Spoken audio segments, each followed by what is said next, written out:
ہر شخص کو موت کا مزہ چکھنا ہے اور تم کو قیامت کے دن تمہارے اعمال کا پورا پورا بدلہ دیا جائے گا۔ تو جو شخص دوزخ سے دور رکھا گیا اور بہشت میں داخل کیا گیا وہ مراد کو پہنچ گیا، اور دنیا کی زندگی تو دھوکے کا سامان ہے۔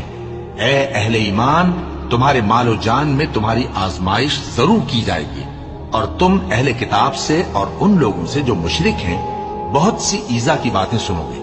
تو اگر صبر اور پرہیزگاری کرتے رہو گے تو یہ بڑی ہمت کے کام ہے۔